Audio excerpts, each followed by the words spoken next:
इस नियम को सीखना चाहते हैं। How to form a mastermind alliance. कितने लोग सीखना चाहते हैं, आप अपना मास्टरमाइंड अलायंस बनाना चाहते हैं?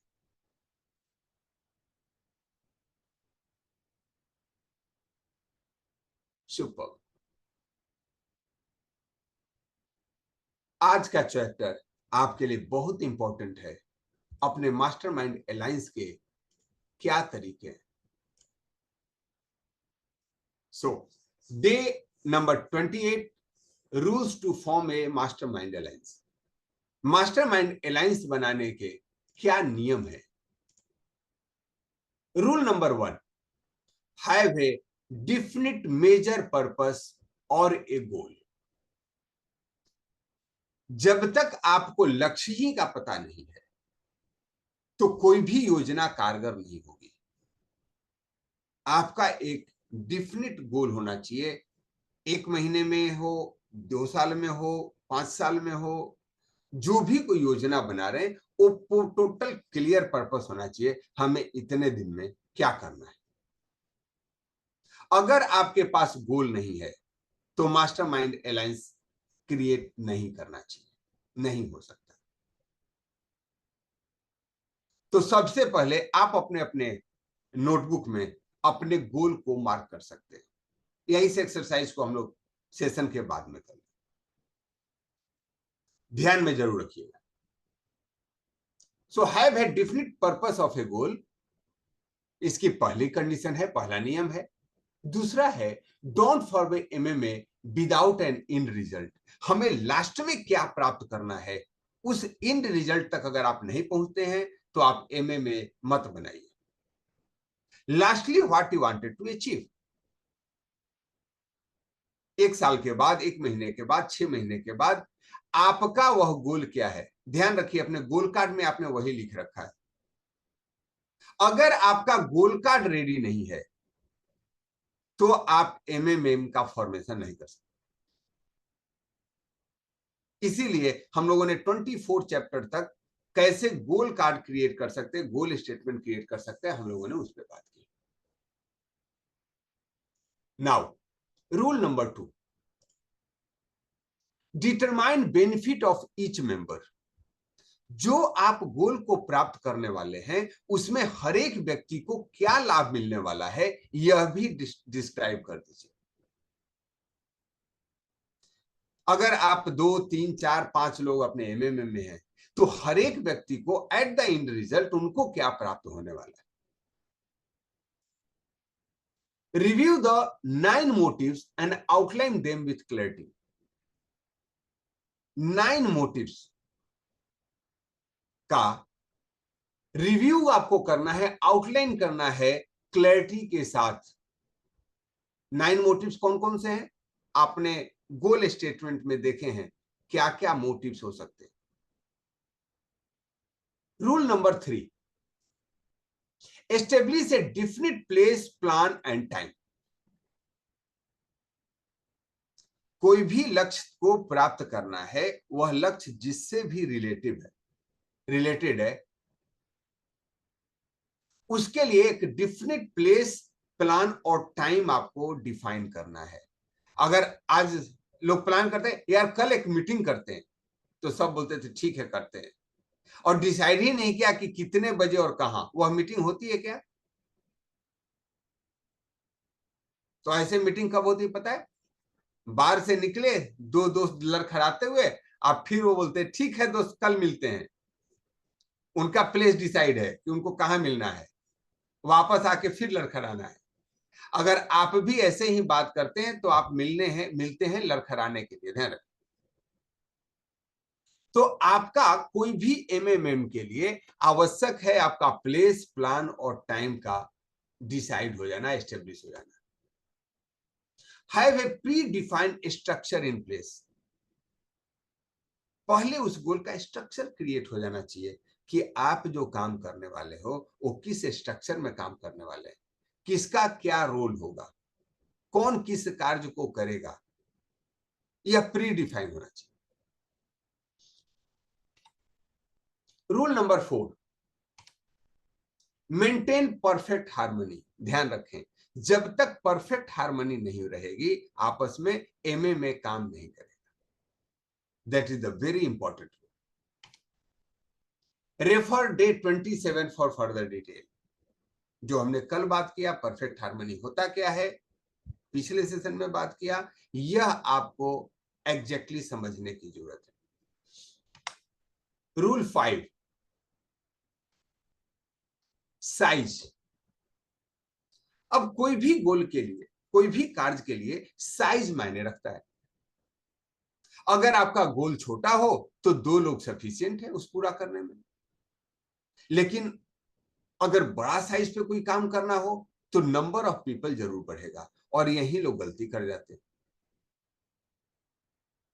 No additional member should be added in the MMA without the consent of all the existing member. MMM में अगर आपने कोई फॉर्मेशन तैयार किया है, डायरेक्टर का बॉडी है या पार्टनर्स की बॉडी है, कोई भी तीसरा पार्टनर इंक्लूड करने के पहले सबका कंसेंट होना आवश्यक है। यस और नो। जैसे मान लीजिए कि आपका एक फैमिली का फॉर्मेशन है जिसमें पति पत्नी और बच्चे हैं। फैमिली में एक मेंबर ऐड करना है। फैमिली में ऐड कैसे होता है member? Can you write down in the chat box how you add the member in your family?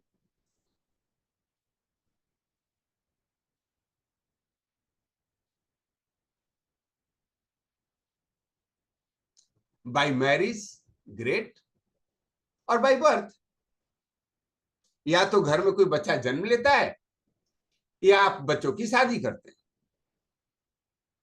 इसमें पूरे परिवार की सहमति आवश्यक है।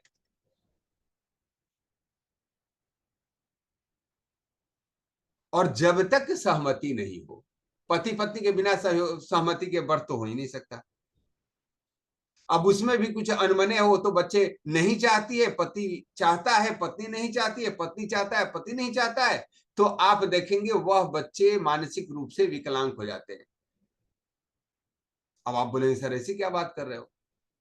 क्योंकि हमेशा घर में यही तनाव रहता है, मैं तो बोल रहा था हमें बच्चे प्लान नहीं करना है, मेरा करियर फंसा हुआ है, और आजकल स्थिति बड़ी ही विभत्स होती जा रही है।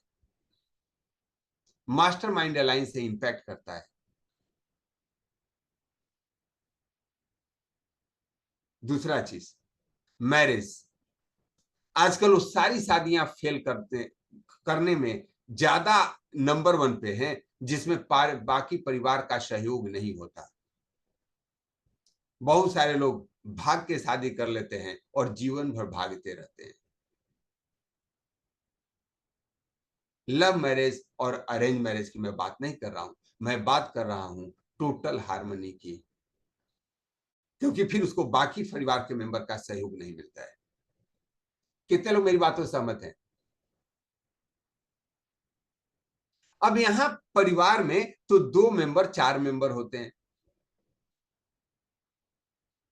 जब आप कोई प्रोजेक्ट पे काम कर रहे हो, कोई बड़े विजन पे काम कर रहे हो, तो उस समय आपके टीम में कोऑर्डिनेशन होना जरूरी है, और इनर टीम में लेने के पहले किसी व्यक्ति को बाकी मेंबर से कंसेंट होना जरूरी है। It is clear to everyone? Just write down C in the chat box. No additional member should be added in the MMA without the consent of all the existing member.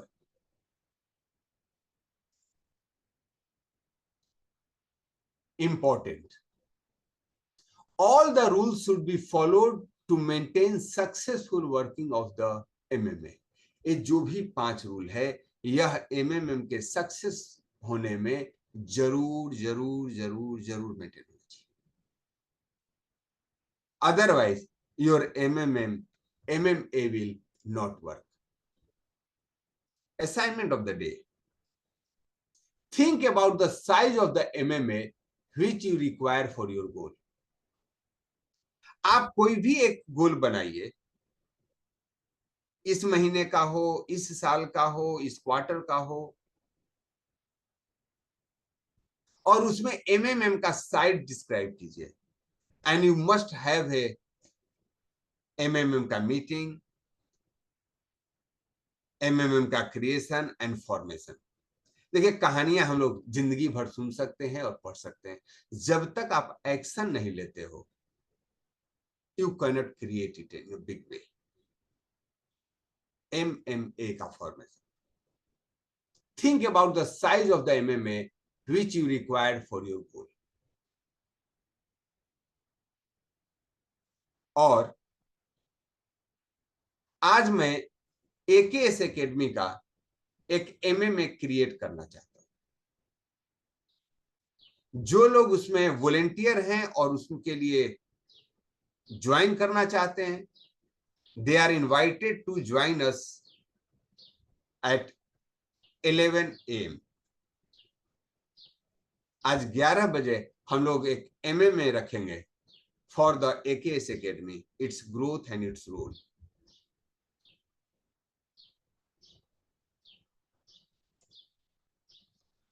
Yes, gentlemen, thank you so much everyone. अगर किसी का कोई प्रश्न हो आप hand raise कर सकते हैं और मैं आपसे रिक्वेस्ट करूंगा for your full participation. Yes, स्वागत है आपका, वेलकम।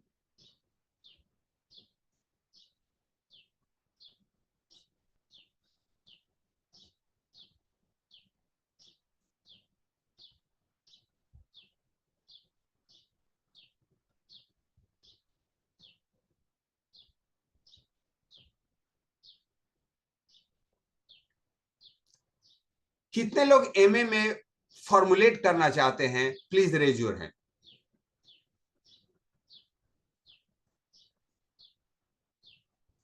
आप एमए में क्रिएट करना चाहते हो अपने गोल को अचीवमेंट के।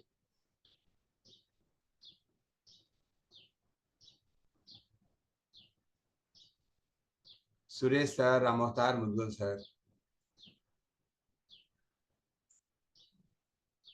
एमए में क्रिएट करने के लिए आपने हैंड रेज किया है, लेकिन डिस्कशन करते समय आपका हैंड रेज नहीं होता है। It shows your doubts. ये आपका ख्याली पुलाव। एमएमएम बनाने के लिए सबसे पहली जरूरत है करेज की। जब तक आपके पास करेज नहीं होगा, हिम्मत नहीं होगी, कोई भी बड़ा कार्य नहीं कर सकते। और एमएमए छोटे कार्य के लिए नहीं बनता है। आपको नौकरी करना है, एमएमए की जरूरत नहीं है, डोंट वरी। आप रोज सुबह उठते हैं, जाके बॉस को सलाम करते हैं, जो काम दिया जाता है करके आते हैं। इसके लिए एमएमए फॉर्म करने की जरूरत नहीं है। घर को नरक बनाना है तो पति पत्नी में भी अलायंस की कोई जरूरत नहीं है, कोऑर्डिनेशन की कोई जरूरत नहीं है। अगर आप इंडिविजुअल गेम खेलना चाहते हैं तो इसकी जरूरत नहीं। थैंक यू सो मच आपके हैंड रेज करने का। 11 बजे मैं एक एमएमए क्रिएट करना चाहता हूं for my AKS academy, its growth, it's purpose. और जो लोग वॉलेंटियर हैं, जो लोग आना चाहेंगे, इस सेम लिंक पे ज्वाइन कर सकते हैं। You can set your alarm और हम इसका क्लियर कट डिस्कशन करने वाले। हम लोग एक योजना बनाने वाले हैं to make it grow with all the rules जो अभी तक हमने एमएमए में डिसाइड किया।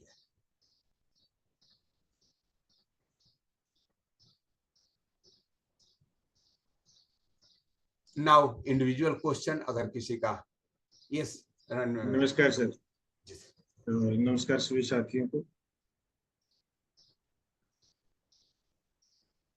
ये जो भी सेकंड सेशन चला सर जी, 25th बहुत ही बेहतरीन है।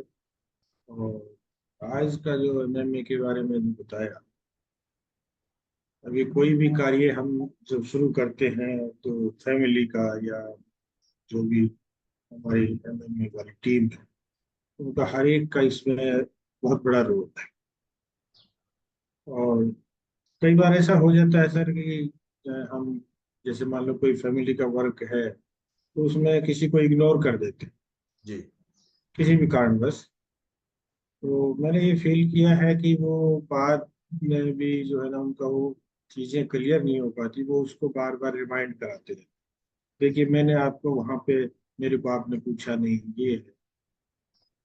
तो इन ये चीजें मैं समझता हूँ कि बहुत बड़ी एक पार्ट प्ले करती हैं हमारे डिसीजन में, अगर हम उनको परफेक्ट वे में बातचीत करके करें। नहीं तो बहुत कुछ खोना पड़ता है, ऐसा मैं भी महसूस करता हूँ। राइट। तो इसके बारे में कुछ थोड़ा सा डिटेल में बताएं सर उनको, अगर किसी के साथ ऐसा हैपनिंग हो गया है तो उनको कैसे उसको परफेक्ट हार्मोनी में लेके आए। सबसे पहला चीज, आपने मिलीनियर माइंडसेट किया हुआ है, जी सर। उसमें एक परफॉर्मा है to get complete with that person. Right sir. तो जहां भी आपको इनकम्प्लीशन रहता है उसको पहले उस फॉर्मेट में जाके कंप्लीट कर लीजिए, जी सर। क्योंकि हमेशा हम लोग गंदगी के ऊपर मिट्टी डाल करके काम में लग जाते हैं, जबकि गंदगी वहीं बना रहता है। राइट। राइट। तो सबसे पहले उसको क्लींजिंग थेरेपी की तरह क्लींज कर लेना है, जी। यह रूल नंबर 1। Right sir. उसके बाद एक ओपन डिस्कशन के लिए तैयार हुए विदाउट ब्लेमिंग, जी। पहले कंप्लीट कर लीजिए और उसके बाद एक पार्टिकुलर प्लेस टाइम और प्लान कि हम आज इस मैटर पे डिस्कस करने वाले हैं। अगर अगला भी ओपन माइंडेड है तो तैयार हो जाएगा, नहीं ओपन माइंडेड है तो तैयार नहीं होगा। जी। अब तैयार हो गया तब तो अच्छी बात है। अगर आपको लगता है कि अगला तैयार ही नहीं होगा तो क्या तरीका है? तरीका यह है कि उसको थिंक एंड ग्रो रिच के टोटल कोर्स करवा दीजिए, जी। भले ही यूट्यूब पे करा दीजिए, यहाँ ज्वाइन करा के करा दीजिए। Right sir. तब वह भी आपके इस कंसेप्ट को समझ पाएगा। कितने लोग समझते हैं कि उन लोगों के साथ आपको ग्रुप फॉर्म करना ज्यादा इजी है जो लोग इस प्रोग्राम के हिस्सा हैं। बिल्कुल सही।